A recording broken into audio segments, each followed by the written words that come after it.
that they have shown at a uniquely difficult time. You are right that Michel Barnier gave a relatively downbeat assessment of progress. Limited progress was made in the talks, but we believe that it is still entirely possible to conclude negotiations on the timetable that has been outlined. Okay, well, let's look then at some of the details.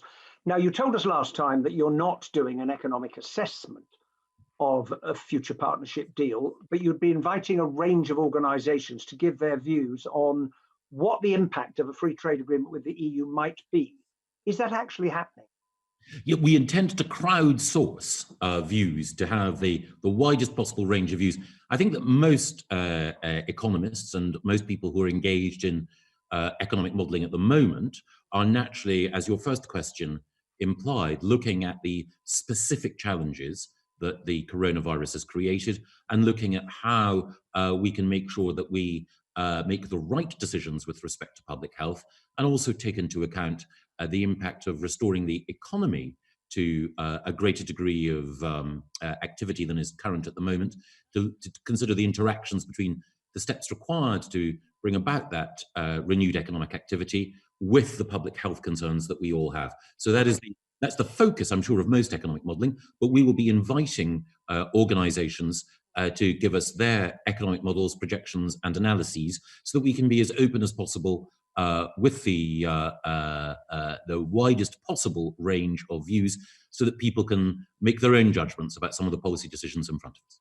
Okay, well, if you're going to ask people to make projections, then their prior question will be, well, on what basis am I meant to make them? Now, you have submitted draft text on some of the areas to the EU, but you haven't published it. That is correct, isn't it? Yes, we haven't published it yet, but I'm confident that in due course we should be able to publish everything. And I hope that that will assist people in making a judgment. Of course, as you'll appreciate, it's in the very nature of negotiations that things may change. So neither the EU's text nor the UK's text will necessarily be the whole story about the future. But obviously, I hope that people, when they look at the UK text, can see that these are decisions which are in the best interests of the British people. Right, but the EU has published its text, and the British government has not published what you have submitted. When you say you hope to make that available at some point, any timetable? A matter of weeks. A matter of weeks, okay. The reason I asked it is that if businesses are being asked to issue projections, they don't know what it is that they are commenting on because they don't know what the British government is asking for. So it's a little difficult to see how they can make any assessment at all, isn't it? Well, I think most people have who've engaged have a very clear understanding of what the British government's overall position is.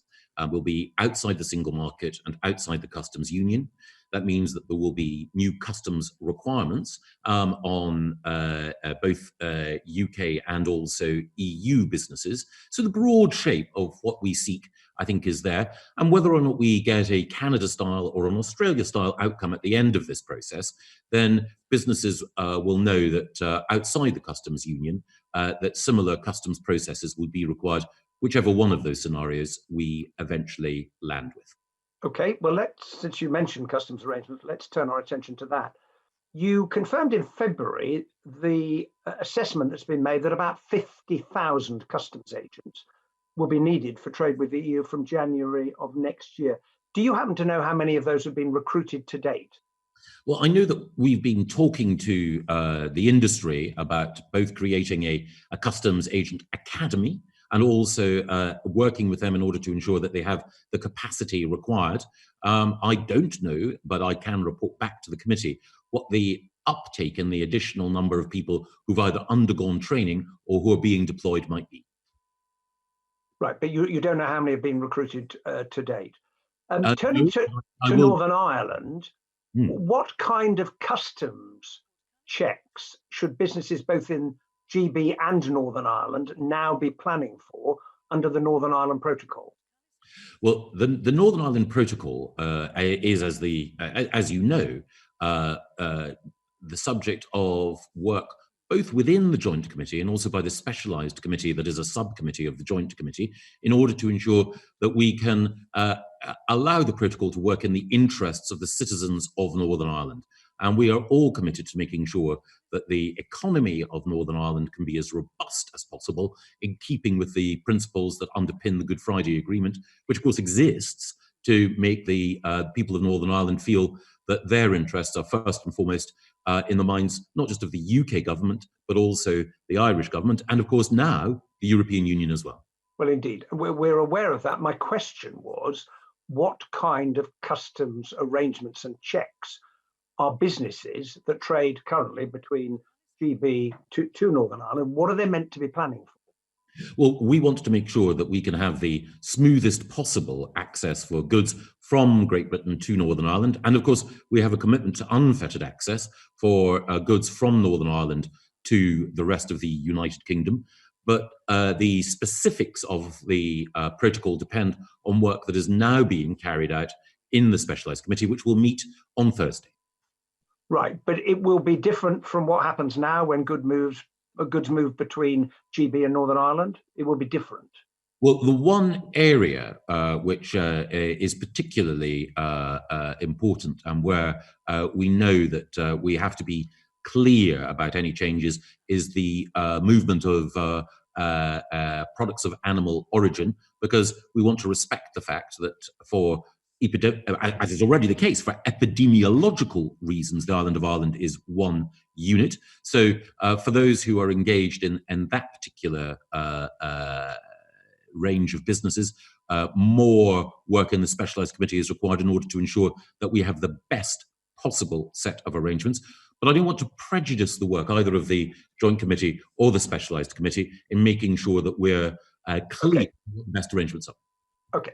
Now, you will have seen that the organisations who actually make trade flow between the EU and the UK and back again, the Freight Transport Association, the British International Freight Transport Association and the Road Haulage Association, have all called for an extension to the transition period. I know what the government's position is, but why do you think they have made that call?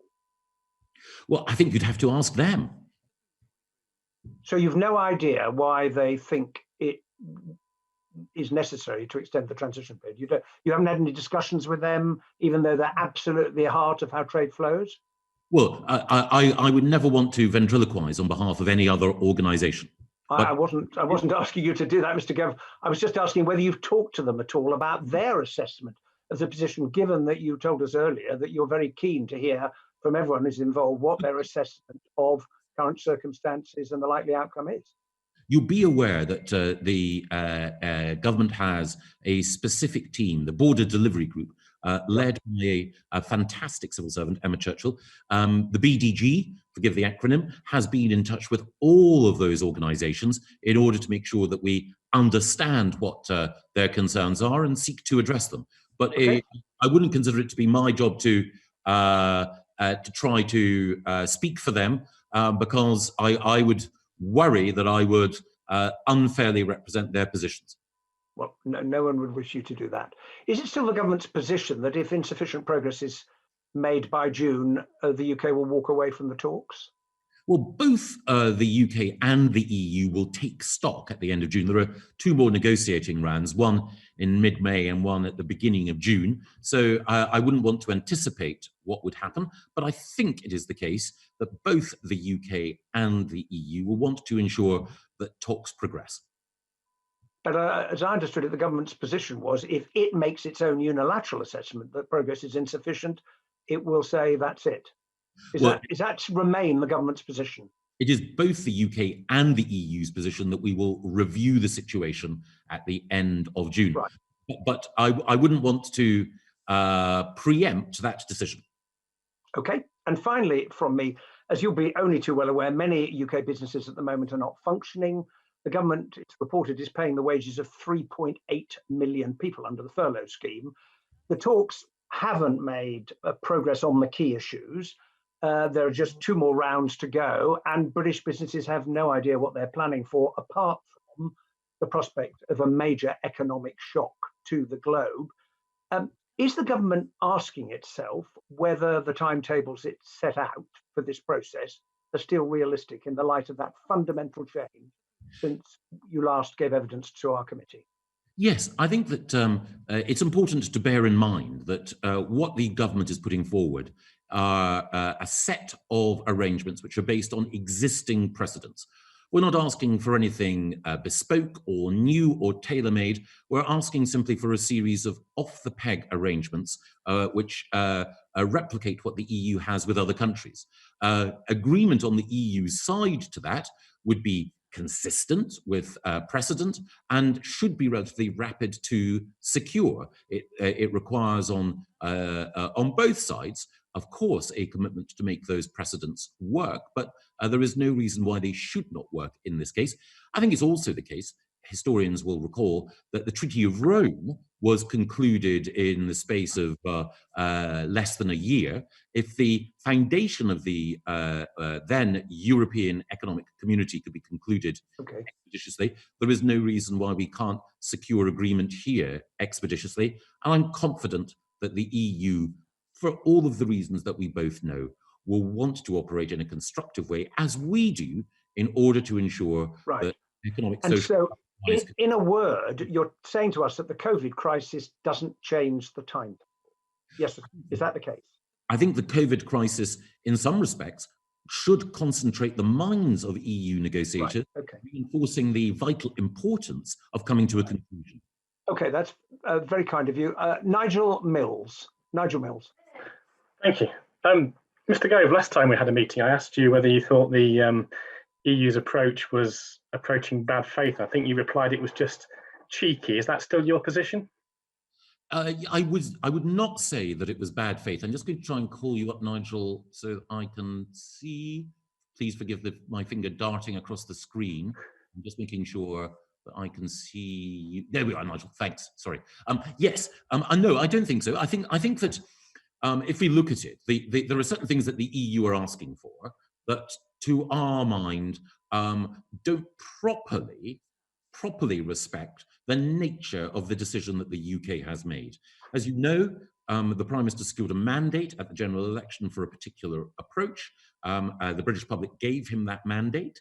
And it's clear that the EU are still trying, in some respects, to ask, for example, that we adhere to conditions on the level playing field, which other independent countries do not need to adhere to in order to have free trade agreements. So one of the things that we are seeking to do in these negotiations is to emphasize that whatever the EU might legitimately have thought in the past, the situation has changed and it's appropriate for their negotiating stance to reflect that. But neither side's accused the other of anything bad faith yet? No. And also last time I asked you whether Mr. Frost might be available to be questioned by the committee. Did you make any progress on that request for us? Yes, I've talked to David. I mean, as you know, as everyone knows, David is a special advisor appointed and accountable to the Prime Minister for negotiations. But if the committee would like David to appear, then I will ask him, and I'm sure that he will give it favourable consideration. Thank you. Can I just turn to the joint committee meeting? I guess we've perhaps not seen a very detailed update of what happened. Is there a reason why nothing's been published? Well, I'm hoping that I can update the House with a written ministerial statement tomorrow. And I wrote, I think, to the chairs of various select committees with a brief update. The purpose of the nature of the select committee, the nature of the joint committee is that its proceedings are confidential, but I can share with you and with others the fact that we met by teleconference for just shy of an hour. We discussed the operation of the withdrawal agreement. We discussed the setting up of the 6 specialised committees, one of which, of course, covers the Northern Ireland Protocol. We discussed the next meeting and the requirement to meet probably at some point in June. And we also discussed the treatment of EU citizens in the UK and UK citizens in the EU. And I was in particular keen to stress that while some EU nations have done everything that we could require when it comes to safeguarding the rights of UK citizens, not all had at that stage. And I was very grateful to the Vice President of the Commission, Maros Sefcovic, for the very constructive, open and friendly way in which our conversations took place. And there were representatives on our side from the Northern Ireland Executive, as well as ministers and civil servants of the UK government. And on the EU side, of course, there were representatives from some of their member states, including the Republic of Ireland. So was progress as you would have expected, or were there things that perhaps you hoped would be agreed that weren't agreed at that meeting? It was broadly as I would have expected for the first meeting. And again, we met at a time when, as is now, the first concern on the part of the European Commission, as with the UK government, was making sure that we were doing everything that we could to help our citizens deal with the COVID-19 pandemic. But within those constraints, I felt that the meeting went well and was cordial, and Vice President Šefčovič was very open and cooperative in his approach. Can I just ask quickly about these specialised committees then, because there's not much time for them to complete a lot of work before June, is it? I mean, we're late April, they don't exist. Can you give us perhaps some confidence they can complete their work before the next full joint committee meeting? And perhaps you could explain to us who will sit on these and how public their discussions will be, will there be minutes published on that, like those kind of issues? The work of the specialised committees will be conducted by representatives of the Commission on the one side and the UK government on the other. There's a top UK civil servant, Brendan Threlfall, who sits, who is the lead man, lead person on the specialised committee dealing with the situation as with regards to the Northern Ireland Protocol. Formal minutes won't be published, but I will update this committee and the House of Commons with the progress that we hope we're making. Okay, as a final question for you then, last time you told me you thought a deal with the EU was odds on, which we agreed was somewhere between a 51% and a 99% chance. Have you narrowed that range a bit now? I'm confident. I would put it at, I mean, it's always very difficult, and I'm not very good at predictions. I once wrote a book called Michael Portillo, The Future of the Right, and the author of that tome would suggest that I'm not very good at making political predictions, but I would think that the odds were definitely better than 2 to 1. Okay, thank you. Thank you very much. Dr. Philippa Whitford. Thank you very much, Chair. Good afternoon, Mr. Gove. With the impact of COVID-19, will the government be ready to implement the Northern Ireland Protocol at the end of this year? And what preparations are already underway, such as building port infrastructure and hiring more vets and customs officers? Thank you, Philippa. I think the first thing to say is that the precise nature of how the protocol will be implemented, as I touched on briefly earlier, is a matter for the specialised committee and the Joint Committee on the Withdrawal Agreement. But we are confident that we can reach an arrangement which will respect the Belfast Good Friday Agreement. Ultimately, the protocol is a means of making sure that we can achieve 2 things. Firstly, that we can play our part in helping to protect the EU single market, which we want to do absolutely. The second thing, to my mind, even more important, is that the protocol is there to respect the gains of the Belfast Good Friday Agreement and to make sure that the people of Northern Ireland have the best possible deal, are in the best possible position, and we'll be working with our EU colleagues in order to ensure that the way in which the protocol operates is true to that spirit. It was the UK government that proposed that the solution was putting the border in the Irish Sea, and in Article 12 of the protocol undertook to facilitate the presence of EU officials, such as customs officers. So why is there now the impression that the government is rejecting an EU technical base in Northern Ireland to literally facilitate that? Well, I think it's ever so slightly different from the way in which you characterize it, but I'm happy to be corrected. My understanding is that there is nothing in the protocol which undermines the territorial integrity of the United Kingdom, and that were checks to be required at any point, they would be carried out by UK officials. Now, of course, it is the case that the EU has the right to monitor the operation of what UK officials are doing, but there is no need for there to be a mini embassy in Belfast in order for that to happen. A mini embassy would apply a diplomatic station, which is not what is critical. But in Article 12, it does say that the UK government undertakes to facilitate the presence of EU officers, vets, etc., as required. That it's the UK government that has put the border within the United Kingdom territory and therefore has undertaken to facilitate their presence. So why are you now moving back from that? We're not talking about diplomatic, we're talking about practical, technical presence. Well, my understanding is that the EU have requested establishing an office, a mission diplomatic presence in Belfast, and our view is that that is not necessary. But of course, we will support the EU in making sure that the operation of things that are happening within the United Kingdom is consonant with all of our international obligations. And it's a specific additional request from the EU to open this new office, this new mission in Belfast. And we hope that we can reach an arrangement which will satisfy the EU that we're doing everything that is required in order to ensure that the protocol is respected. And of course, the protocol requires that there be unfettered access for goods from Northern Ireland to the rest of the United Kingdom. Now, obviously, if the border had been between Northern Ireland and the Republic, it would be Irish customs officers that would be doing the work. Is it therefore your case that it's only a diplomatic office that the UK government objects to, and therefore a technical base for perhaps Irish revenue, customs officers or vets within Northern Ireland is not a problem? Well, I think it's for the Withdrawal Committee, the Joint Committee, and for the specialised committees to work through the detail. But I think the really important thing is to recognise that the protocol is there to safeguard the position overall of the citizens of Northern Ireland and the gains that have been made through the peace process. It's also the case that Northern Ireland is part of the territory, part of the customs territory of the United Kingdom.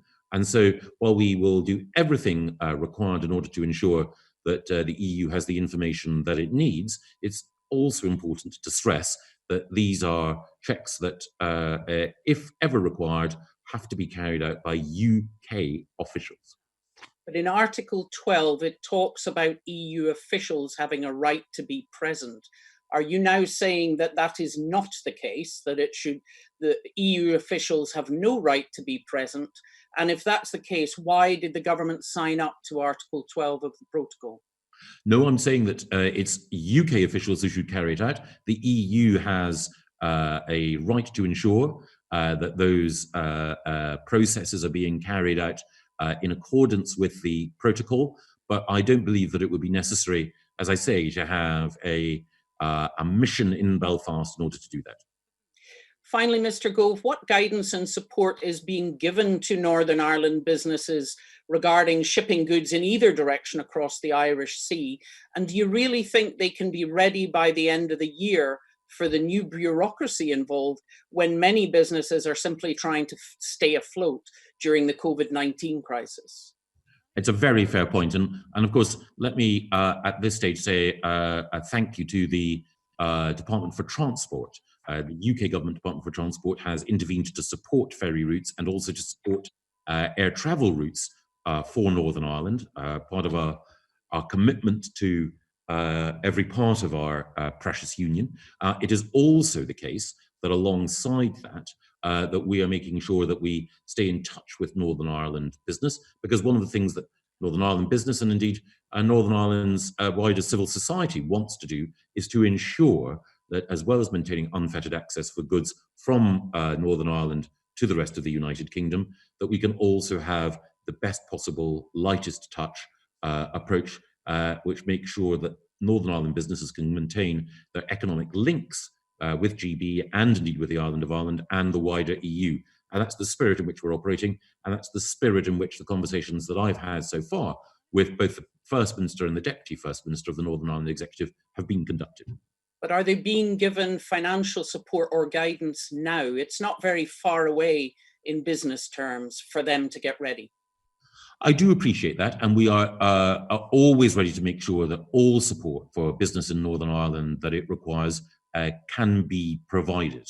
And one of the things I think that's in all our minds at the moment is the situation with COVID-19 poses particular challenges for communities in Scotland, Northern Ireland, and Wales, and that is why the government is doing everything it can through the UK Exchequer's support for these businesses and through the provision of appropriate support by other means, including testing, to ensure that we can help businesses through a difficult time, help workers who can work be at work, and of course, as God willing, this situation improves with respect to COVID-19, then more support can be there, including to ensure that Northern Ireland businesses can continue to trade with their partners.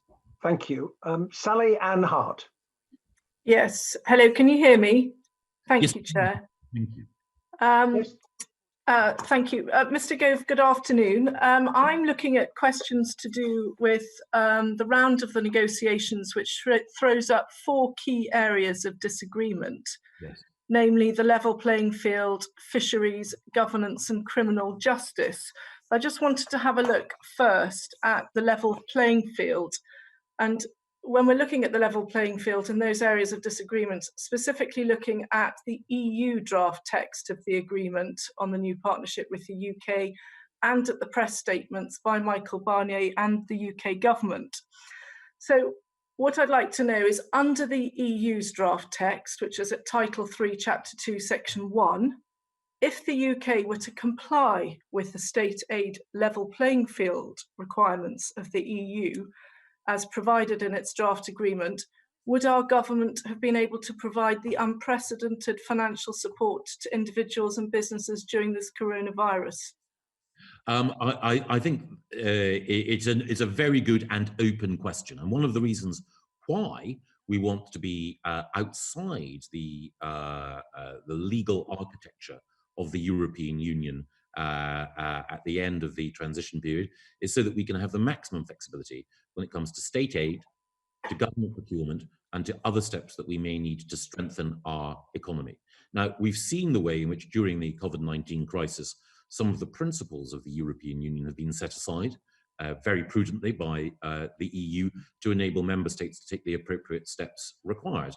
And we have seen both on restrictions of border movements and also in terms of economic interventions, actions by individual member states, by national governments, which in ordinary time the EU would have found difficult to countenance.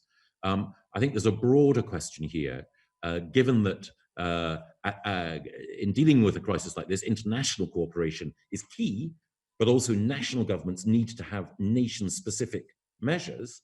I think that there will be appropriate lessons for many to draw at the end of this crisis, but it would be wrong for me to preempt what those lessons would be. Okay, thank you. I want to look at fisheries. I do ask questions about fisheries as I come from a fisheries place in Hastings and Rye, but it seems to be a stumbling block for the EU on a future free trade agreement for us. And looking at the EU draft agreement at Title 5 and also the press statements by Michael Barnier, and bearing in mind that the recent talks highlighted that on fisheries the EU mandate requires the UK to accept the continuance of the status quo and essentially the current quotas of the common fisheries policy, how realistic is the EU's stance on maintaining the status quo over our territorial waters? And another question, how crystal clear is it to the EU that the UK has now put forward a balanced, sustainable and long-term solution to fisheries? Well, I think you're absolutely right to draw attention to this issue, because this is one area where I think that the EU's stance is particularly difficult and challenging.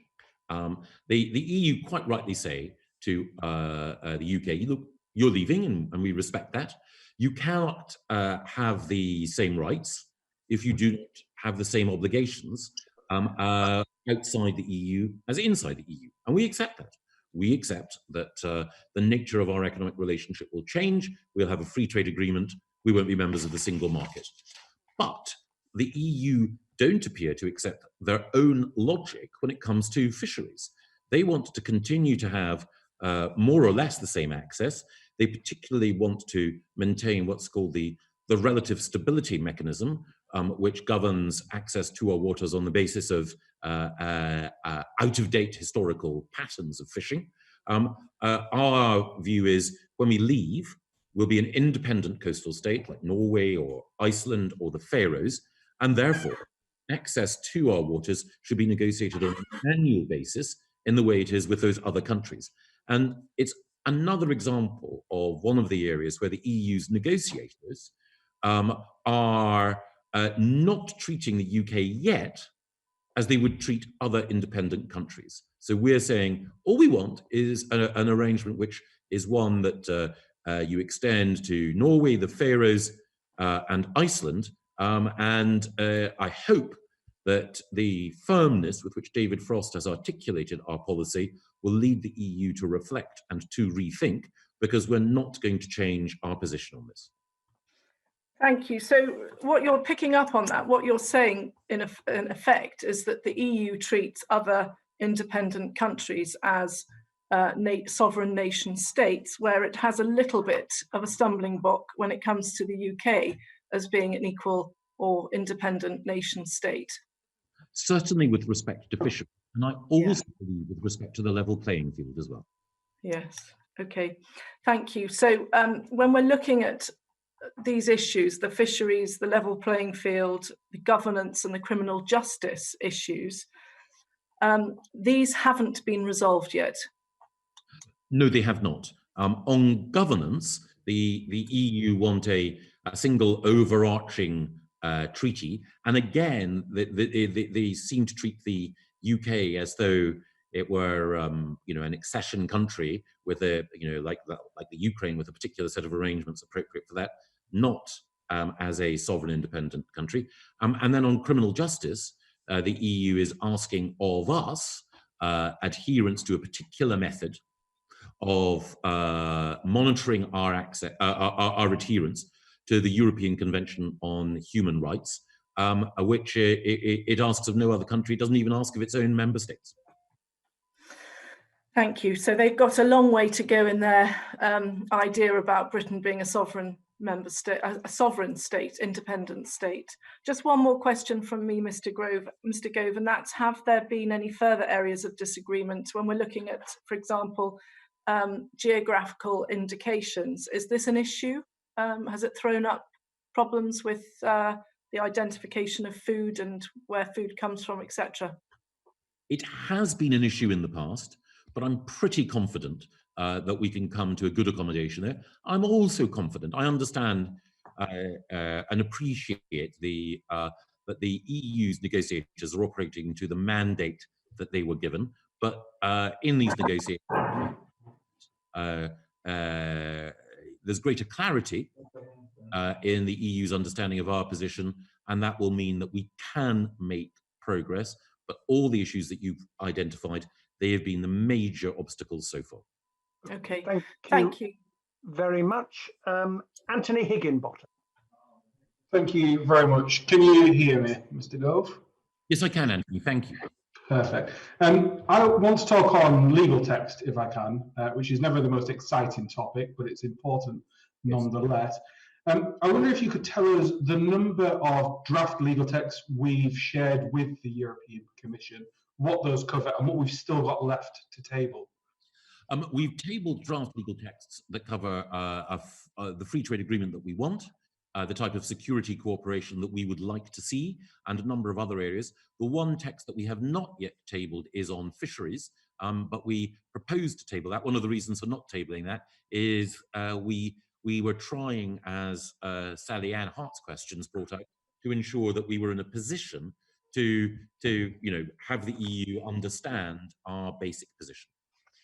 And is that the only legal text we've not yet tabled that we plan on tabling at some point, fisheries?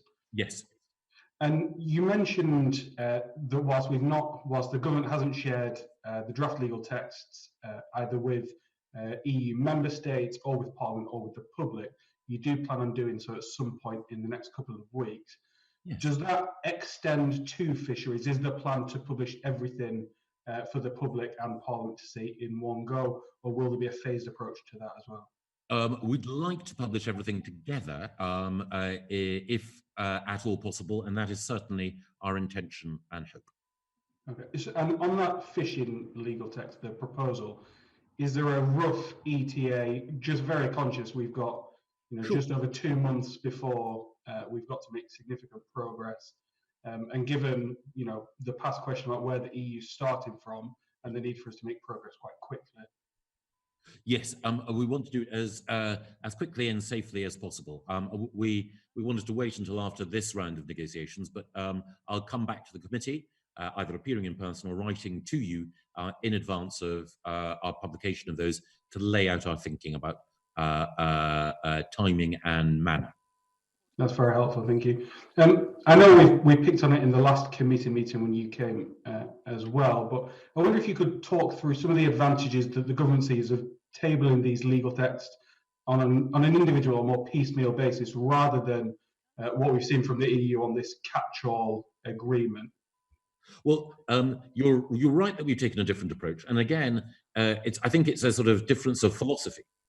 I can't be certain about the EU's thinking on this, but it does seem to me that their behaviour suggests that they regard the UK not as a fully sovereign, independent state, but as a state which is in an association agreement style relationship with the EU. Association agreements tend to be used for countries that are on the path to EU membership. I mentioned the Ukraine as one such. And that's why I think, can't be certain, that they want one overarching agreement like that. Our argument, well, not just our argument, our position is, no, we're an independent state. You have free trade agreements with countries like Japan, Canada, and South Korea. You have an approach towards fisheries with Iceland, Norway, and the Faroes, which is bespoke and which respects the fact that they are independent coastal states and you negotiate on an annual basis.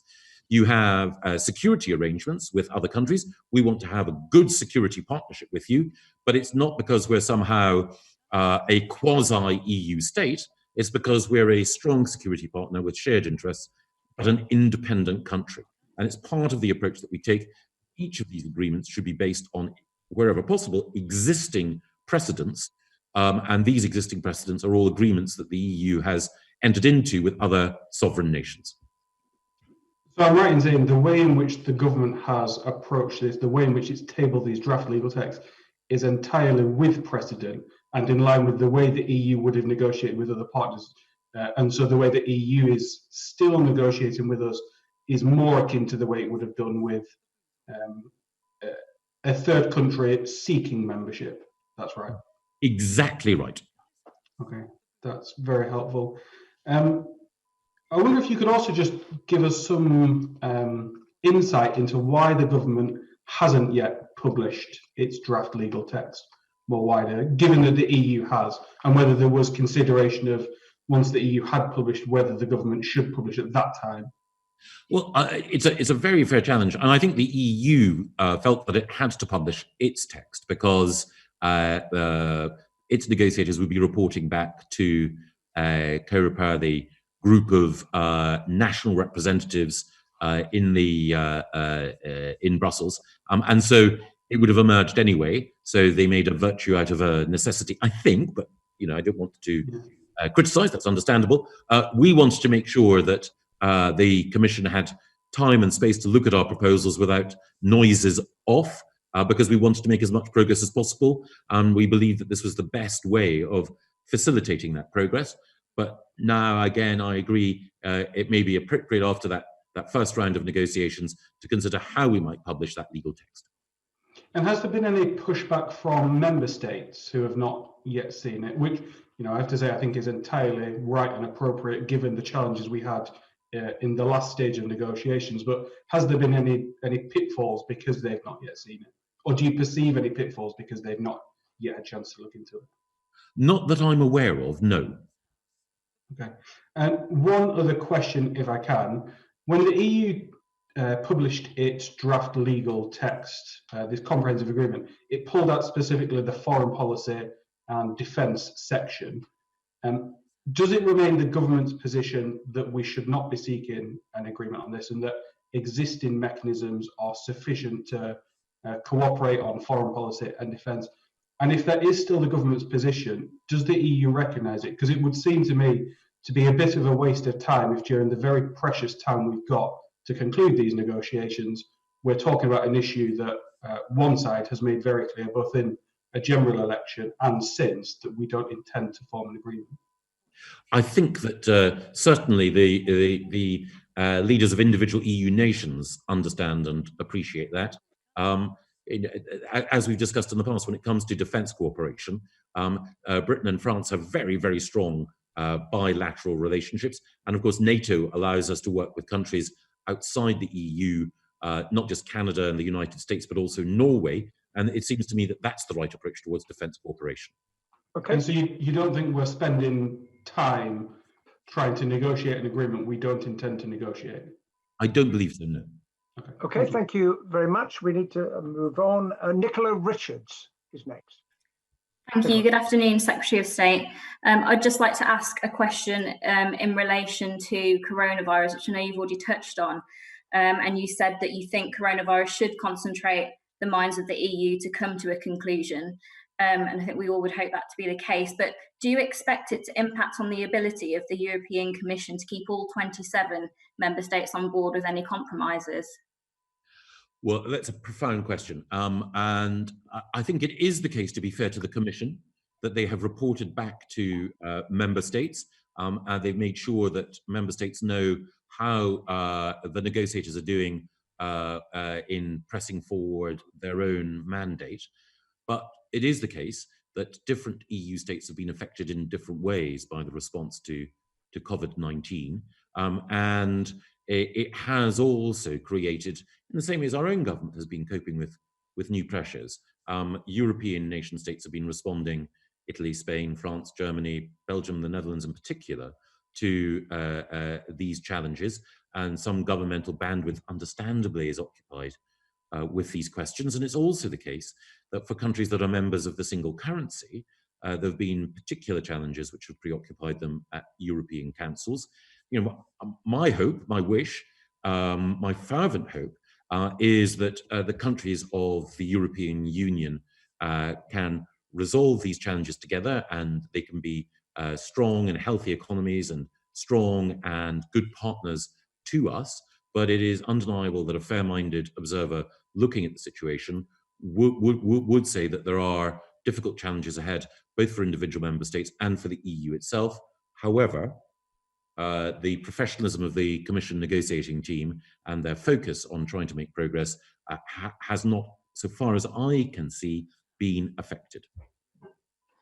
Thank you. And in relation to the level playing field commitment they want, do you think that coronavirus will make other EU member states more willing to compromise, given, you know, what governments around the world have had to do? Well, again, I think it's a very, very good question. And I think that we're all in the middle of dealing with this issue. As the Prime Minister said today, you know, in a way, this is just the beginning of dealing with the pandemic. Across Europe, we are seeing the curve flattening as different countries' social distancing regimes appear to have brought the rate of reinfection under control. I am sure, as I've said in a different context, that people will reflect at some point later this year and draw lessons from our responses to the coronavirus.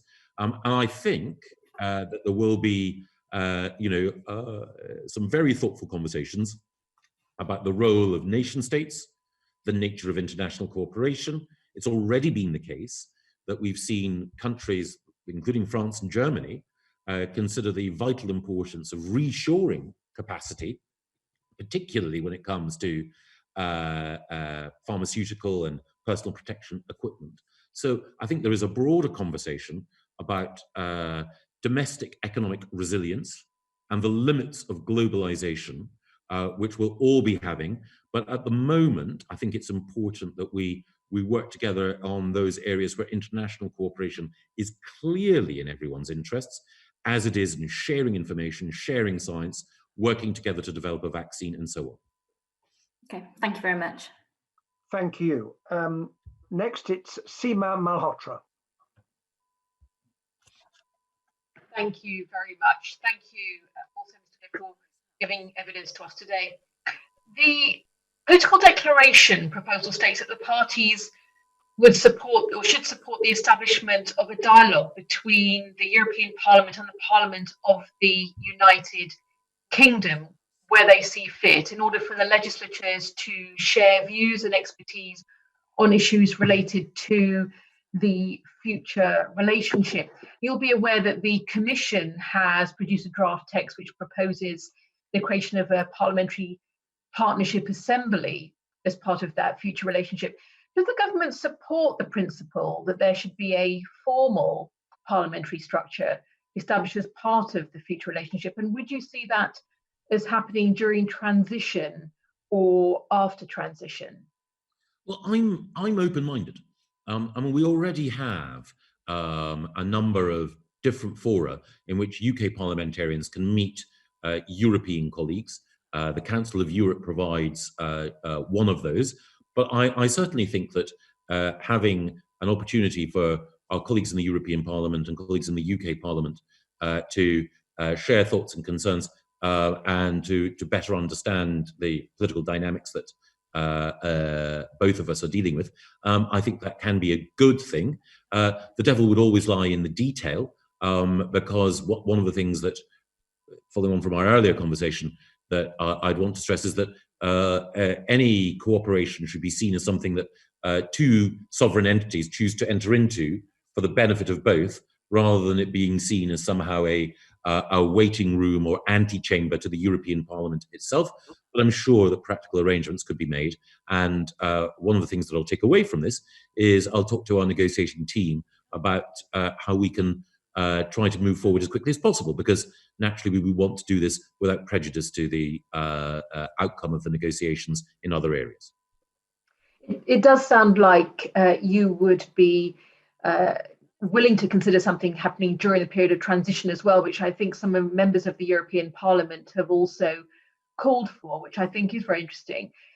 Would you see this as an assembly or a process that the UK Parliament should also be considering? Because some might say that the inter-parliamentary relationships with the European Parliament, in the context of the future relationship, our British Parliament should have a voice in how that comes together. Well, I think there are two very important points that you raise there. I think the first thing is that we need to make sure, and today's committee hearing is part of that, that UK parliamentarians are closely involved in the government's approach towards these negotiations, that ministers are held to account, and that we have debates and hearings and select committee reports which can shape our approach overall. But on top of that, I think that you are right that making sure that there's an opportunity for UK parliamentarians and members of the European Parliament to discuss matters is right. But what I wouldn't want to do was to suggest that there could be somehow some hybrid creation that would usurp either the independence of the European Parliament or the sovereignty of the UK Parliament. But I'm sure that we can find a pragmatic approach. It does seem that where there are such assemblies, they can be very helpful in a scrutiny role, as well as sharing concerns or issues around a relationship between the EU and a third country as well. Does the government intend to put forward its own proposals as well? When you're talking about coming back to this, would we expect something that may be published by the British government on this? And would this be a deal or an arrangement that you would see having in place whether or not the government walks away from talks at the end of June? Well, I think ultimately these are the parliamentary questions are ultimately questions for the respective institutions. So in the same way as we respect the sovereignty of the EU overall, we respect the independence of the European Parliament as an institution within the EU. Similarly, arrangements that the UK Parliament might wish to make on behalf of its members with other bodies. Government can give a fair wind and a blessing to, and can work with to facilitate. But the ultimate decision is for parliamentarians. I wouldn't want to dragoon members of the UK Parliament into any set of arrangements. I think shared understanding, absolutely. But I also think it might be difficult for us to demand or request a scrutiny function because if UK parliamentarians entirely, for the best of motives, requested that they would have a role in joint scrutiny of the operation, say, of the Commission or the Council, I think that the EU would say, terribly sorry, having chosen to leave, a scrutiny function, a formal scrutiny function would be inappropriate. But I ultimately, it's a matter for the EU's institutions and for its parliament to decide, just as it's a matter for our parliament to decide. I think you make an important point there, and I do perhaps want to emphasise that the expectation of such an assembly would be to scrutinise the implementation of the future relationship, and therefore there being an understanding that there would be roles on both sides, the European Parliament and the British government in that implementation. But if I could just close with a slightly different question. This has come up in different respects. You've talked about the need to support businesses at this time and also in the future. You'll be aware that a number of organisations, the Road Haulage Association, Freight Transport Association, Global Shippers Forum, have talked about their concerns about the coronavirus outbreak, meaning that companies just aren't in the same position to give the amount of attention to the complexity of future trade arrangements. Many have talked about needing to deal with the unprecedented demands of just getting food and medical supplies around the UK, and that being, obviously a major priority in this time of national crisis. Could you perhaps give us an idea of what assessment the government has made of the capacity of businesses to prepare for the end of transition, assuming it remains on the current timetable, under COVID-19 conditions? Well, again, a very profound question. We believe that it's possible, as I mentioned earlier, both to conclude an arrangement and to make sure that with the European Union, and to make sure that it is one that works in the interests of business overall. One of the things that the preparations that we undertook last year for a potential no-deal exit reinforced was the way in which the UK, for example, is strongly reliant on the short strait. So it has been strongly reliant on the short straits for many of its imports and exports. And we set in train a program of making sure that we could have a more resilient supply chain network. And then tragically, the COVID-19 situation has underlined for nations across Europe the importance of looking again at supply chains, not just for food, but for vital medical equipment. And that means that people are thinking more about, as I mentioned in response to Nicola, about boosting domestic production of items that might be considered essential or strategic for a nation's resilience. So I do believe that business will have an opportunity to become fully prepared, is going to be fully prepared for the end of the transition period. But obviously, as we reflect on the impact of COVID-19, the impact on business overall and on economic policy overall becomes different from that which we envisaged beforehand. Thank you very much. Peter Bone. Thank you, Mr. Chairman. Good afternoon, Secretary of State. Am I right in thinking that at or before the 30th of June, both the EU and United Kingdom will make a decision whether to extend the transition period for 1 or 2 years? That is the position in law, but the government's position is that we're not going to extend the transition period. Okay, given that that's the firm position of the government, and you've been very firm on this, Secretary of State, I asked you a similar question last time we met. What happens then if we get into the autumn and progress is not going as well as we would like? Is there a date you have in mind when you will say, actually, there is no point in continuing further negotiations on a free trade agreement? We have to tell business now that they need to prepare which for what is sometimes called the no deal situation? Well, the one thing you might, I hope you'll forgive me for saying that I entirely understand the point of your question, and I'll answer it in full. But the only thing that I would qualify is that there's no such thing now as a no deal situation, because we secured a deal, it's been ratified. But I do appreciate your point.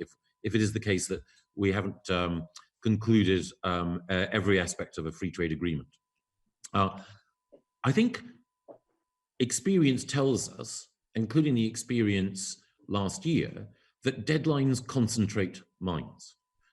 Whenever a deadline was extended, the light at the end of the tunnel was replaced with more tunnel. My view is history tells us that once concentrated minds appreciate the importance of a deadline, that progress can be secured. And as we discussed earlier, we're only asking for what other countries have with the European Union. We're not asking for anything special. We're simply asking for a set of off-the-peg arrangements. That doesn't quite answer the question I asked, because whilst let's hope that the EU will agree to a free trade agreement, and of course the government's position is very clear, but there must be a point, you must have some date in your mind where you say, if not enough progress is being made, we have to warn British industry that there isn't going to be a free trade agreement. And is that date the 31st of October?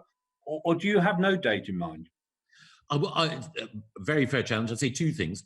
The first thing is, as I mentioned earlier, the difference between an Australia and a Canada style approach is not huge, and both require business to prepare. But the other thing is that while I think it's right that deadlines concentrate minds, I also think that providing additional ultimata and saying, unless you've done it by, Michaelmas, then we're going to do this or that, I don't think that would be helpful at this stage. Is the answer to my question actually you do have a date in mind and you don't want to tell it, or there is no date in mind when you would make that announcement? If I did have a date in mind, then it would be wrong of me to tell it, because the whole point would be to maintain flexibility. That's the best I'm going to get. Thank you, Chairman. Thank you very much indeed. Stephen Kinnock. Thank you, Chair, and hello, Mr. Gove. You have said a few times that deadlines concentrate minds. And I think in normal circumstances, everybody would agree with you on that point. But isn't the key point here, we are not living in normal times? The chair referred earlier to a statement made by the Director General of the British International Freight Association, where he said, this is not an argument about leaving the EU. That is done and dusted. This is an argument about managing the transition process when not just the goalposts, but the entire playing field has moved. So doesn't the government actually need to take account of the fact that the entire playing field has moved here, and to act accordingly and to seek an extension to the transition period? Well, thank you very much for your question. May I first congratulate you, Stephen, on your promotion back onto the Labour front bench. Congratulations, and richly deserved. Thank you. On the broader point, you are right. A lot has changed. Manifestly, a lot has changed. But I'd say several things. The first thing is that some of those, I exempt the groups that you quote. Some of those arguing for an extension now were voices that were arguing for extensions in the past of our negotiations or extensions of the transition period. So there is a constituency that, even though things have changed, haven't changed in their attachment to the principle of remaining under the EU's legal order. Now, I specifically exempt the organisations that you mentioned, but I think it's important to recognise that there are some who take that view. If we were to extend, then it would involve us paying more money into the European Union at a time when that money could be spent on our National Health Service. It would involve us accepting not just the existing EU acquis, but potentially new EU laws over which we would have no say, which could potentially constrain this country. And those EU laws would be shaped in the interests of the EU 27 rather than the UK as well. And also, if we were to accept an extension, then we would find that the incentive to come to an agreement that currently exists on all sides would dissipate, and we would find that once again, like any missed deadline, the new deadline would stretch for quite some time. And again, a deadline having once been extended, the principle that one side or the other might wish to extend it further and further and further would exist as well. So I do appreciate the vital importance of making sure that we engage with the organizations that you mentioned energetically, but I'm not convinced that extension is the right answer. Just one point there, though. The treaty that we've signed, the withdrawal agreement, is clear that an extension is possible for 1 or 2 years. You can't extend indefinitely. That would not be within the terms of the treaty. But just to move on to a key point here, which is that a lot of this is not in our control. Of course, there's another key player on the other side of the channel. And we know that the talks between Barnier and Frost have been challenging. We also know that the key decisions in big issues like this are made by prime ministers at the end of the day. Now, the Germans take over the rotating chair of the EU presidency on the 1st of July. Norbert Röttgen, the chair of the Bundestag's Foreign Affairs Committee, has said, to think that you could add to this extraordinary situation a very disorderly exit, to me, it is not imaginable.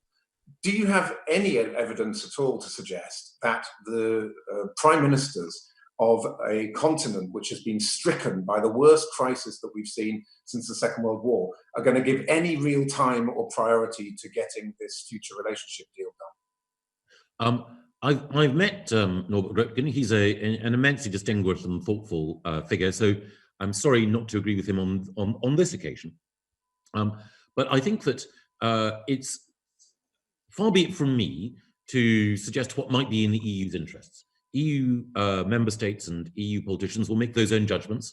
But I think it is fair to say that for the EU, there is much that they would wish to do on securing the future of the single currency and on helping their nations, as we wish to see, recover from COVID-19, which would mean that they would have a strong incentive in making sure that our negotiations didn't run into the next year and beyond and occupy bandwidth and political space on their part. I think that there is a strong incentive on the part of other EU member states to see matters concluded. But again, I wouldn't want to speak for them, but I do see where that clear incentive is, and it's reflected in some of the conversations, necessarily private, that we have with politicians within EU member states.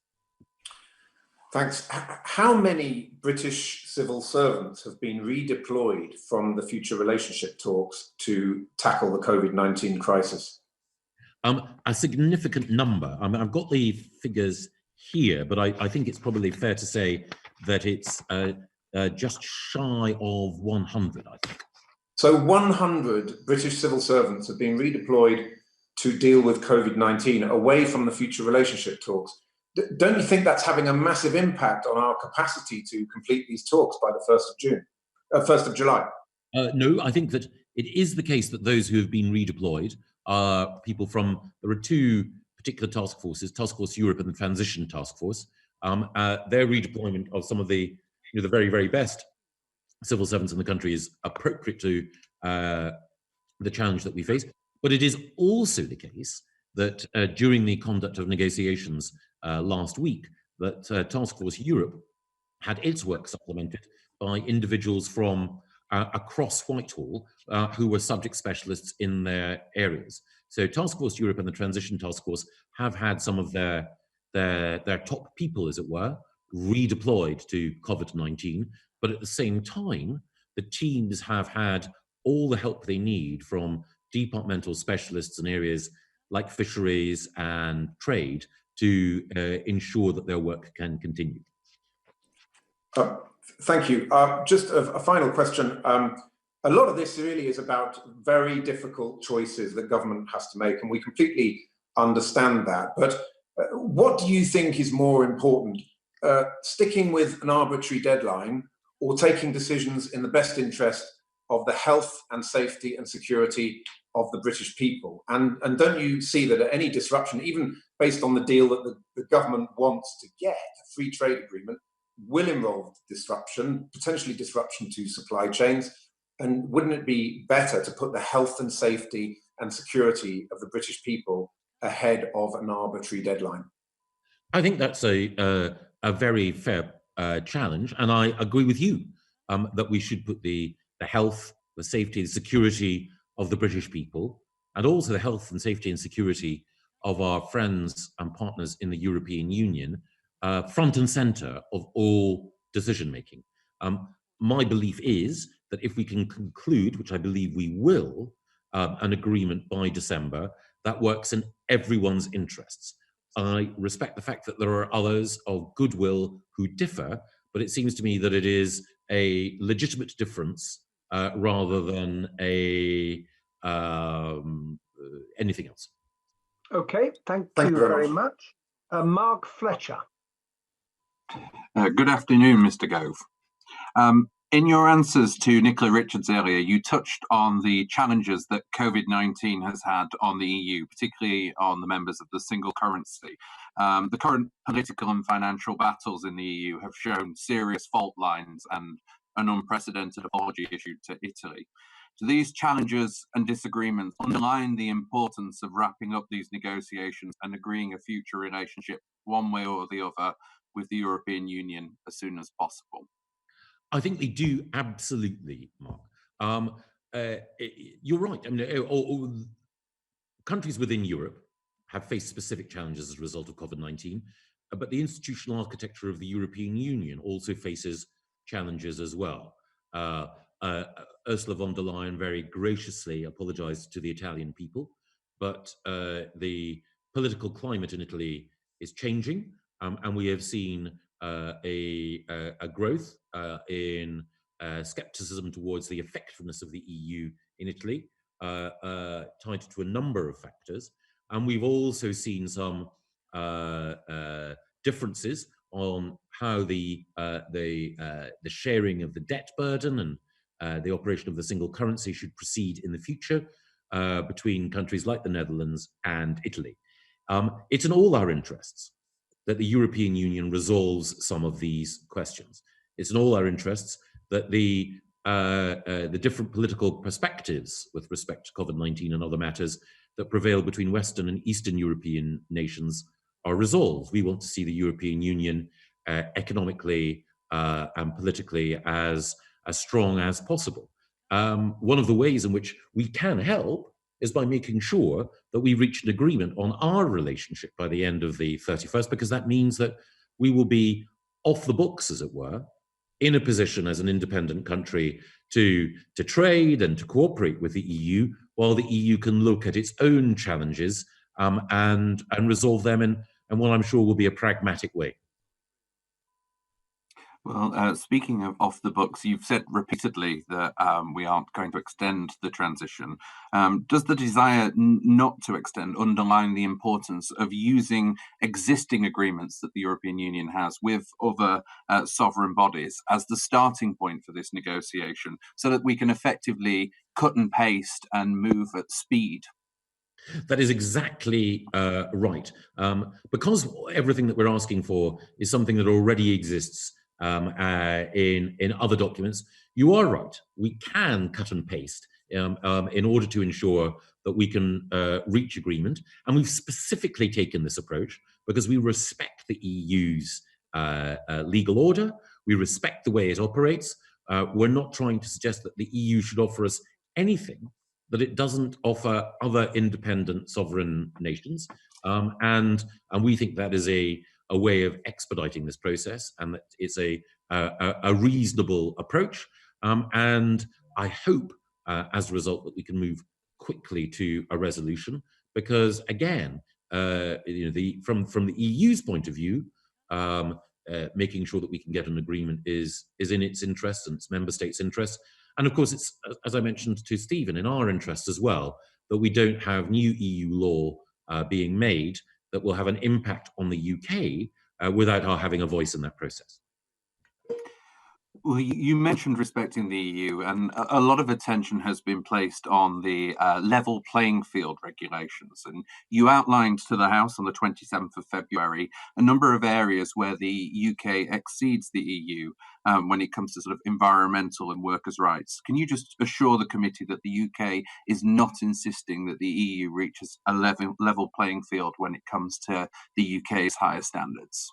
That is correct. The point was made very well by a number of my colleagues.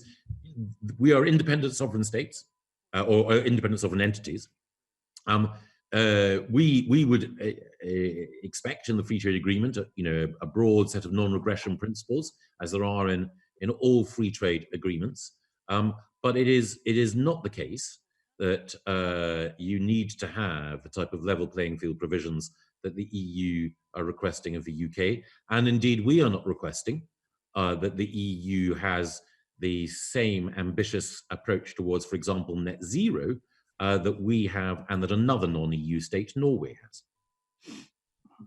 Mr. Kinnock and the chair and a number of others have touched on organisations that are calling for an extension to the transition period. There's a sort of a sense of deja vu. It feels like the list of organisations calling for this are the same ones that called for Brexit to disappear, for avoiding a no-deal Brexit, and now it's sort of back again. Are you aware of any new organisations that don't fit those previous lists that have come forward and called for an extension to the transition period? Well, I think you make an important point, which is that there are some people for whom the answer to these questions is always more Europe. So a longer period of negotiating or a longer period in transition. And at the general election, we saw what the British people's view of that was. Their view was, look, we've given you the instruction, we agree with you, Prime Minister, crack on, that is the right thing to do.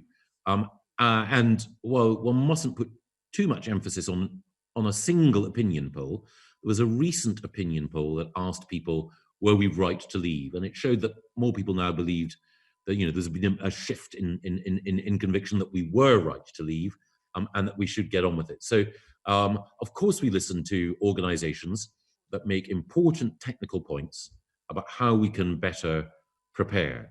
But I think it's important that we look at all of these issues in the round and recognize, exactly as you articulated, that the sooner we secure an agreement, the better for all. Thank you. Thank you very much indeed. Rupa Huck. Hi there. Afternoon, everyone. First one, just wanted to ask you, Secretary of State, if the famous Govism still applies. Have you still had enough of experts? Well, I'm very, very grateful to you for asking that question. Just a quick one. It's a one-syllable answer, really, Mr. Gove. Well, I'm grateful because it gives me an opportunity to correct a widespread misperception. My comment was made when I was being interviewed by Faisal Islam during the referendum campaign. And Faisal specifically asked the question in the context of a number of organizations, organizations related to Mark's question, actually, which had been arguing that we should join the single currency. And I said that, I wish them no disrespect now, the CBI, great people, but they had, we've all made mistakes. They made mistakes in the past and all arguing that we should be in the single currency. And I said, I think that people have had enough of experts from organizations with acronyms that had got things wrong, consistently wrong in the past. So my specific point was that simply because you had an economic body or a group of economists calling for a particular outcome, you shouldn't automatically accept what they say without appropriate scrutiny of their past record in this area. So I think that that your question is not just clarification for that, and I hope that people will, in reflecting on the debate about expertise, recognise that challenge to a particular subset of those within social science is an appropriate way of making sure that we reach a deeper appreciation of these complex issues. Okay, I mean, it's not just these sort of alphabet soup of organisations, though. I had some questions on the civil service that will build on the earlier ones. So people like Sir Gus O'Donnell, Sir Ivan Rogers, even Sir David Lidington, all these Knights of the Shires, who was one of your colleagues not that long ago, Deputy Prime Minister, Philip Rycroft. I think they're all calling for an extension to the transition because we can see what harm is coming to the economy. Rather to avoid self-harm for a self-imposed deadline, if the EU are willing to extend, it just seems crackers. The kind of people we've interviewed who were part of CETA and these arrangements have said it's better to see the whites of their eyes in a negotiation like that. You get a better deal if it's face-to-face, and it's rather unsatisfactory at the moment. Well, it will always be the case in any democracy that you will have people with different views who will put forward those views. It's also the case that you've had distinguished figures like Dame Helena Morrissey and Baroness Ruth Deach and others who've argued that one should not extend. But the one thing that I would say is that even though I'm a conservative, I'm also a radical Democrat. And simply because someone is knighted, I don't believe that that necessarily means that their views are worth more than commoners like you and I. Well, look, I liked your words the other day, a week or so ago. You said all governments make mistakes and lessons will be learned, but not now.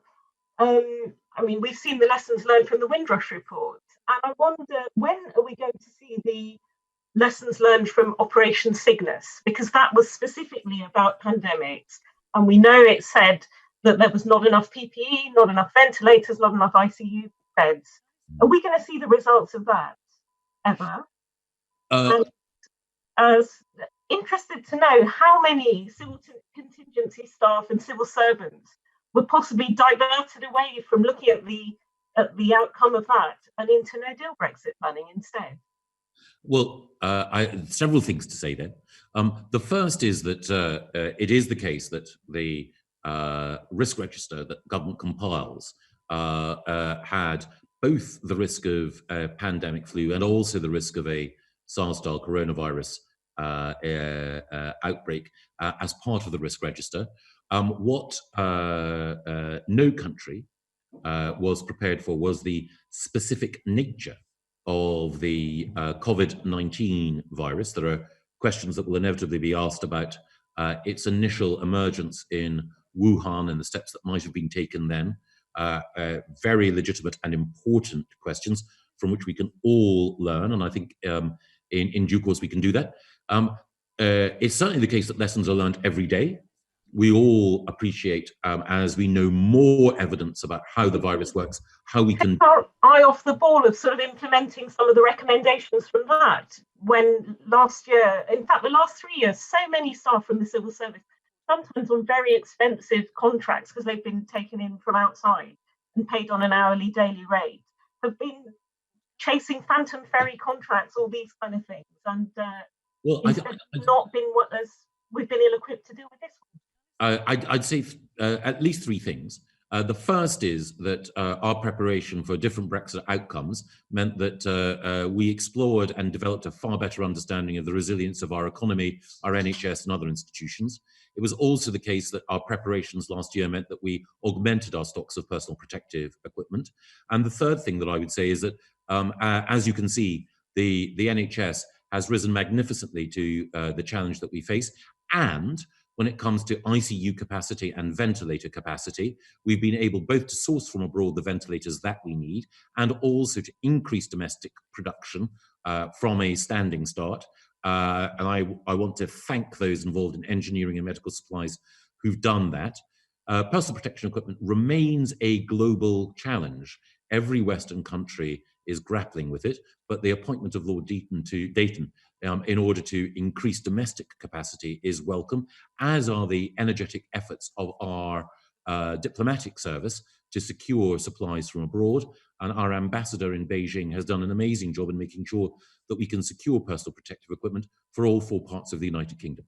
I mean, I hear the press conference every day, but I've done a ring round of local care homes, and sometimes what's on the ground sounds very different from what we're being told on high. But look, I'll leave that for the moment. And I'd just like to ask, you said to Stephen Kinnock 100 staff that were planning for Brexit Day or the final when we get out in June and then at the end of this year, leaving the transition, have now been diverted to pandemic planning. Do you know about sort of gaps in staffing, because lots of our own staff teams even are having to self-isolate, having to look after shielded people. Do you know about gaps in staff teams as a result of this virus? Sorry, I couldn't quite hear you, Rupert. Maybe that you Sorry. away from the microphone. I'm so sorry.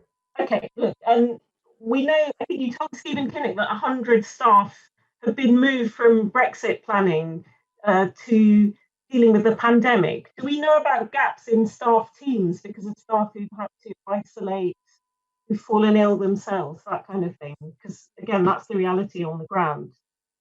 Two things. I've got the exact figures here. Please forgive me for not having them earlier.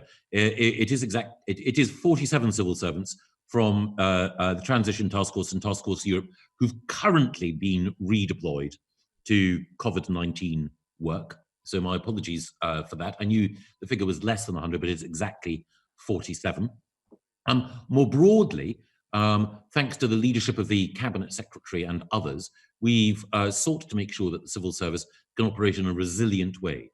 That means that for most functions, there will be an alternate, so that if, for the sake of argument, Director General in the Cabinet Office, who's leading on a particular element of our COVID-19 response, were to fall ill and were no longer able to discharge their function, there would be a named alternate who could pick up the reins and lead that work. And of course, we've tried to do the same thing ministerially as well. So if in the Cabinet Office there were a need, then I could happily be replaced, both talking to this committee or in any other function, by the Paymaster General Penny Mordaunt. Okay, thank you very much. Gary Sambrook is next. Thank you, Chair, and thank you, Secretary of State, for joining us today. Has the government done any work on the liabilities that the UK would face on extending the transition period, and how much that would cost UK taxpayers? Yes, it would cost billions if we were to extend. It is the case that from the EU's point of view, it's actually sensible for us to leave at the end of the transition period, because it means that we don't get involved in the multi-annual financial framework, the process by which we, the EU allocates all its expenditure. But the one thing that we do know is that remaining in the transition period would mean that we would be paying the EU money, which many of us might consider to be better spent on the NHS or supporting our economy. I agree with you. I think many people would also be concerned by that, and businesses and UK taxpayers as well, about it would just add confusion to the whole coronavirus recovery if we were to listen to those people who were suggesting an extension, many of which, as you mentioned earlier, and Mark Fletcher too, are the same people who argued for extensions to Brexit in the first place and abandoning Brexit altogether too. Yes, I think that's entirely fair. And I think it's always a good thing to, as this committee does, listen respectfully to arguments that are put forward. But it is the case that many of those who are making these arguments made similar arguments in the past, and that's part of democracy. But it's also right that we should look at the facts rather than succumbing to a particular siren song.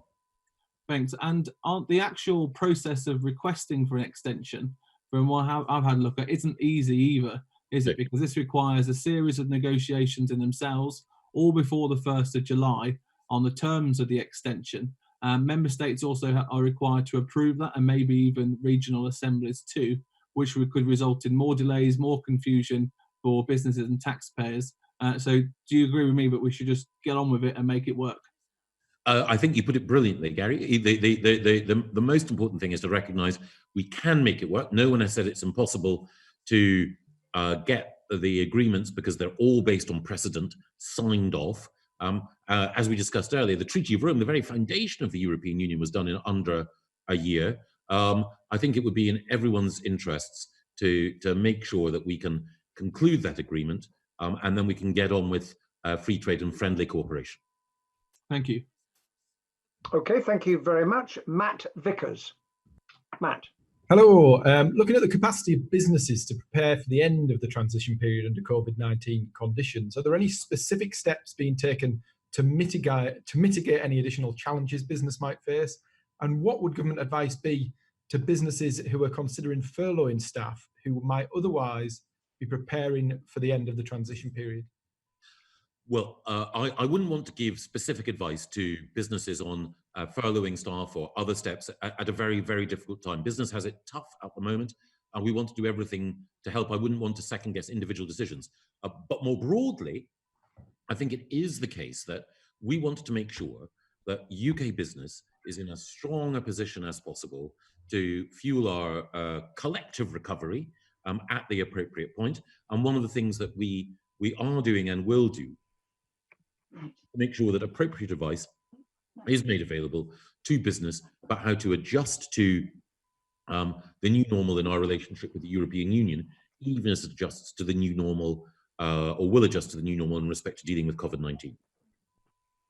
Does the government anticipate the international economic impact of COVID-19 will improve or suppress the appetite of the world's economies to sign up to trade deals with the UK? I think that it will probably, again, make it more likely that other countries will want to secure free trade agreements with the UK. I think that the point has been made before that all countries, I think, will want to make sure that they have domestic production of medical supplies like personal protection equipment, but also all countries will want to resist the temptation towards excessive protectionism that some are calling for, because it's only by making sure that we have effective and well-policed and fair and free trade that all of us can secure the economic revival that we want to see. The UK is an attractive market for many other countries, and I'm sure it will be the case that whether it's Japan, the United States, Australia, or New Zealand, to name but a few, there will be a strong, even stronger appetite for concluding free trade agreements. Here in Teesside, we're optimistic, excited at the prospect of one of the country's first free ports firing up and turbocharging our regional economy. Is the government still able to prepare, as it might otherwise, to maximise economic opportunities after the transition period? Absolutely. As well as yourself and Ben Houchen, one of the strongest advocates for free ports is, of course, Rishi Sunak, now our Chancellor. We recognise that they can ensure not just that we get greater economic growth, but we also bring more economic growth to parts of the country that may have been overlooked and undervalued in the past. And one of the things we know is the UK's future will be built on openness to trade, manufacturing excellence, scientific and innovative endeavour, and Teesside will benefit from all of those. We're very lucky that we have concentrations of manufacturing and innovation excellence in the Northeast, in Tyneside, Wearside and Teesside. So absolutely, we will be forging ahead in that way. Thank you very much. Thank you indeed. Next, Sir Christopher Chope. Thank you.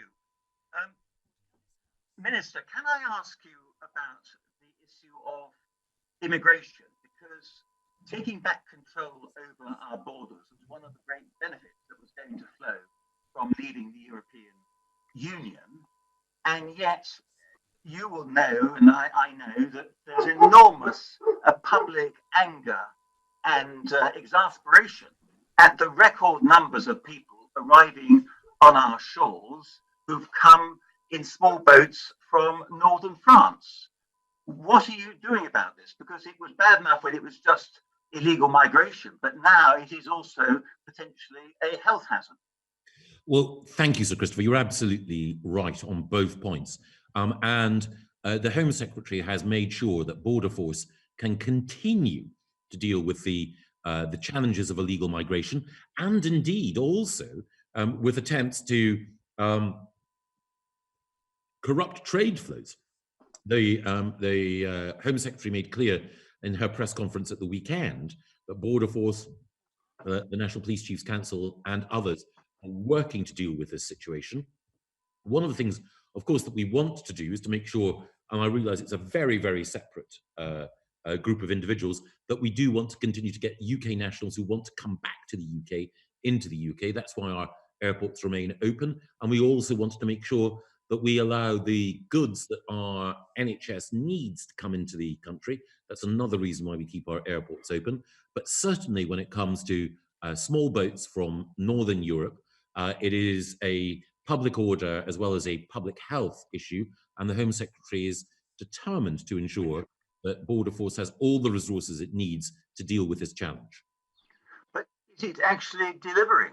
Because over on Friday, I think there were record numbers arriving before dawn, and we know that last year there was a joint decision between the United Kingdom and France that they would take further action to reduce the numbers, and now the numbers are at a record level. And my question is, what is being done about it? One of the perverse incentives is that as soon as people arrive in the United Kingdom, they're able to stay and they're not being returned. If they were going to be returned immediately, then that would deter them from setting out in the first place.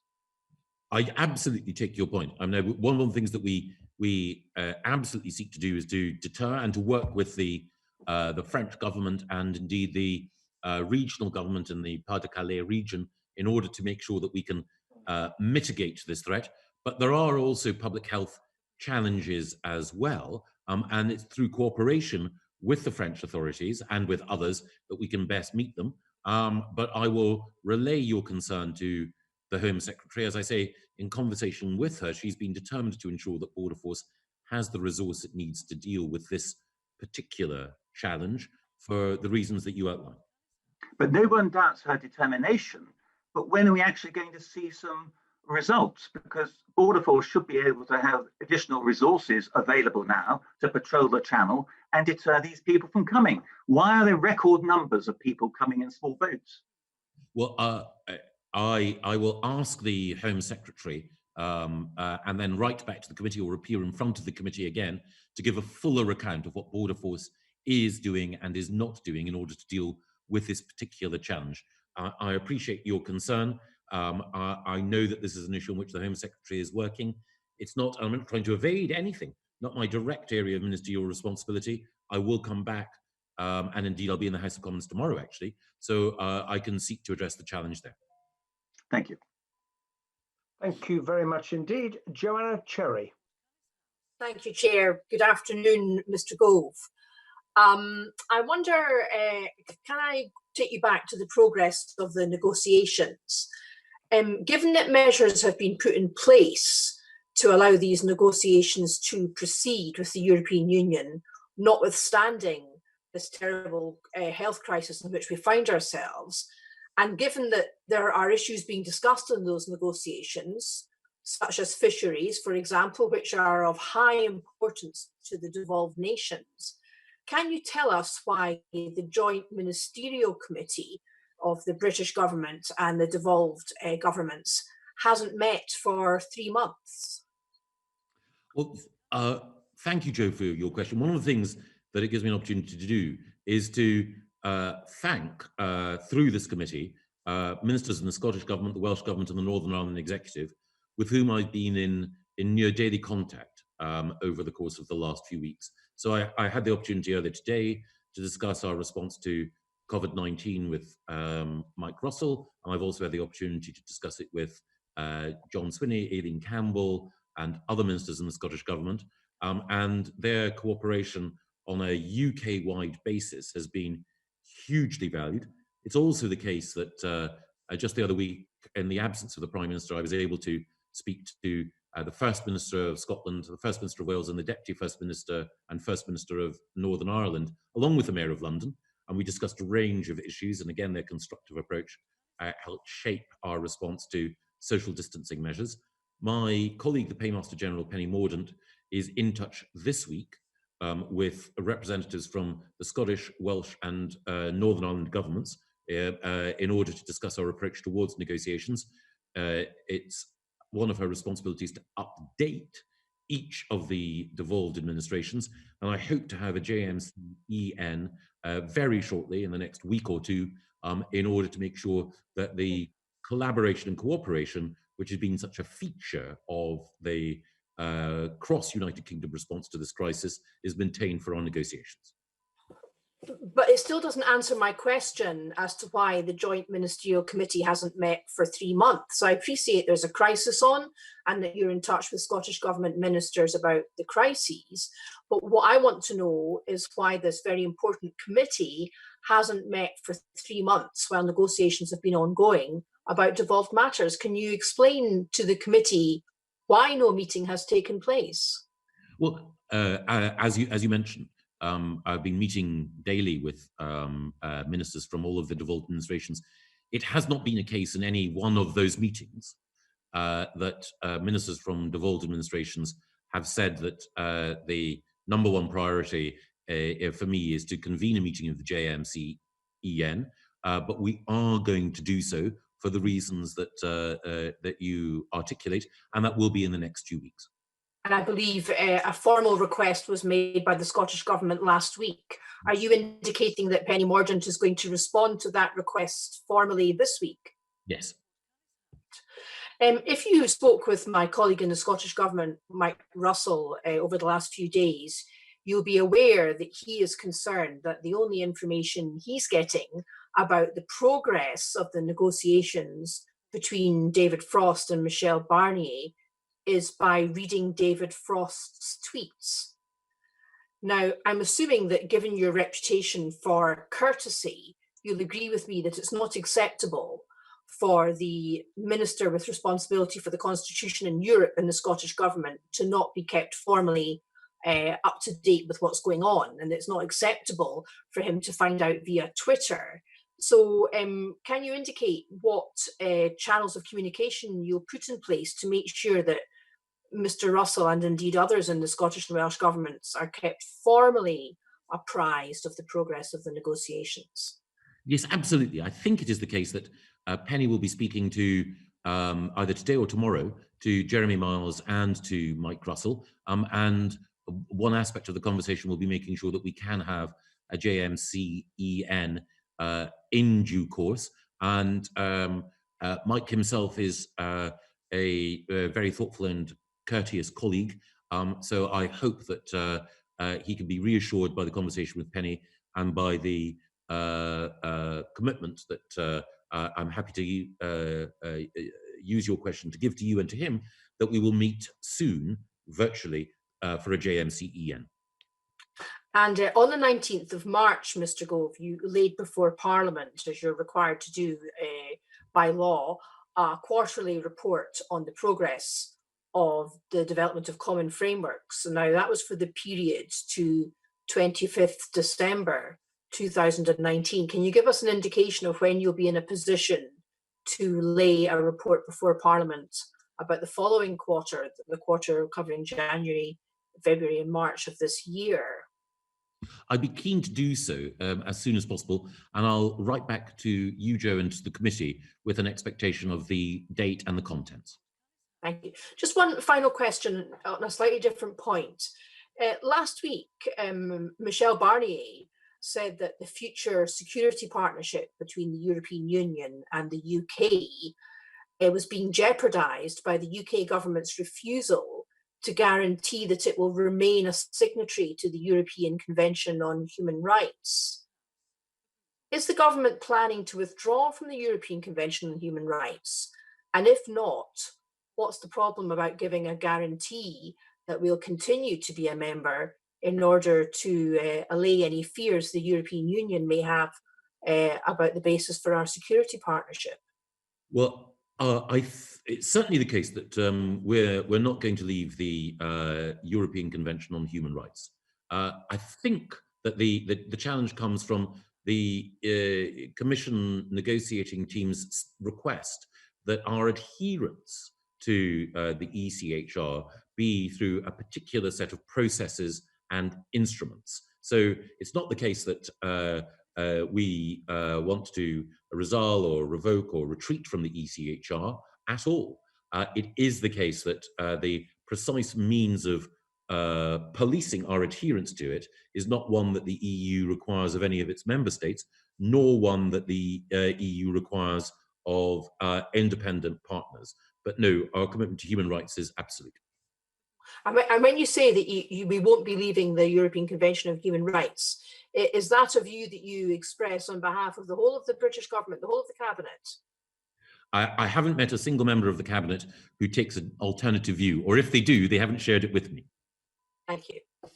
Thank you very much indeed. Mark Eastwood. Thank you, Mr. Chairman. Good afternoon, Mr. Gove. Can you hear me okay? Absolutely, Mark. Thank you. Excellent. I just wanted to follow up on a question I asked you on March 11th at the last session regarding equal status between the UK-US trade agreement and the EU-UK trade agreement. Are they still running alongside each other? They're still both important to us. It is the case that for understandable reasons, the United States has been both at federal and at state level dealing with COVID-19 crisis. But I know from informal conversations that we've had with figures in the US government that they remain very keen to ensure that we can move rapidly towards the conclusion of a free trade agreement. And that was one of the points I think that Matt brought out in his questioning earlier as well. Yeah, absolutely. I mean, obviously we know the dates for the talks with the EU, but when do you have any idea when we're likely to see talks with the US pick up again? Well, I think it is the case that the Secretary of State at the Department of International Trade was talking to representatives of the American government in the last week or so. But I'll come back to this committee with the steps that we're taking in order to progress that. Okay. Just earlier on, and I think we're talking to Matt again, you mentioned Japan, New Zealand, and Australia. Just to expand on that, are trade negotiations with Japan, New Zealand, and Australia also taking place and running concurrently with the EU negotiations at the moment?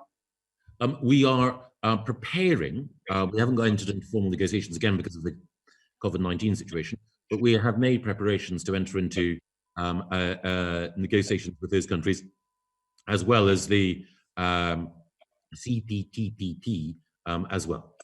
Okay. I mean, obviously, last time I spoke to you, you said that there would be equal status with the US-UK trade deal as it would be with the UK-EU. Do you envisage that being the same applied to the other countries I've just mentioned there? But all equally important to us. There are certain legal obligations that signing the withdrawal agreement impose on both the UK and the EU, but our approach is that we want to have the freest possible with as many partners as possible, and our partners both in Europe and more broadly are equally valued by us. Right, okay. In terms of the negotiations, US and other countries, how will these other negotiations feed into the EU negotiations? Is there potential for conflict, you think, between differing negotiating aims, different expectations for standards and so on? I don't think so, no. I think that some people have tried to argue that in order to get a deal with America, we might erode certain standards that would make it more difficult for us to do a deal with the EU. On areas like animal welfare and so on, our position is we have very high standards in the UK. We have them because they're right, and in any, if that makes it easier for the EU to reach an agreement with us, fine, because we think it's right, not because others think it's right. And if that makes it more challenging for America, fair enough. We're not bending our own principles in order to get that deal, but I'm confident that people will respect the fact that those high animal welfare standards are supported by the British people at the heart of what the British government thinks is right, and therefore will negotiate on the basis. Excellent. Thank you very much, Mr. Gove. That's the end of my questions, Mr. Chairman. Thank you. Thank you very much indeed. Can I just ask Mr. Gove a question about what was previously known as the Operation Yellowhammer report, that is the preparations for leaving without an agreement. Is that being kept up to date against the possibility that if there is not an agreement, we would leave the transition period on WTO terms at the end of December? Operation Yellowhammer has been stood down. Right, but is any preparation being made for the operational implications of there being no agreement by the end of December? Well, we keep the situation under review. Operation Yellowhammer yielded a huge amount of thoughtful product, which allowed us to assess, as I mentioned, the resilience of UK supply chains, our reliance on the short straits, the strength and resilience of NHS supplies, and so on. We don't have any plans to stand up Operation Yellowhammer again because we're confident that we will secure agreement. But it is the case that the work that was done then has been of value in making us realise how resilient the UK is in certain areas and where work required to be done in other areas so that we can cope with a variety of challenges. So does that mean that the government is confident that British business will be able to deal with whatever the outcome is, whether it is an agreement reached with the EU or leaving without an agreement on WTO terms? And I ask that because the people who know a lot about making trade work, the freight organisations, as you know, have expressed concern about the preparedness to actually make the system work. You know, I appreciate that, and I think that there are a range of different options available to the UK government and to the EU should we not conclude the full FTA that we want. But it is the case that, as you'll appreciate, there's a difference between the no deal outcome that might have prevailed had we not concluded an agreement with the EU, and the situation that might prevail if we haven't concluded a full FTA at the end of this year. Okay, thank you very much. The final thing just to say to you is we have made a request to Mr. Frost to appear before the committee. In view of your comments early on, we look forward to having an early reply from him because it'd be nice to take evidence from him as soon as possible. With those words, can I thank you very much indeed for making the time available this afternoon, because we all know how much time you are devoting to dealing with the coronavirus crisis, and we're grateful for your and all of your colleagues' efforts on that matter, and we wish you well in helping the government, the country, to find its way through. And we look forward to seeing you again in due course. Thank you. Order, order.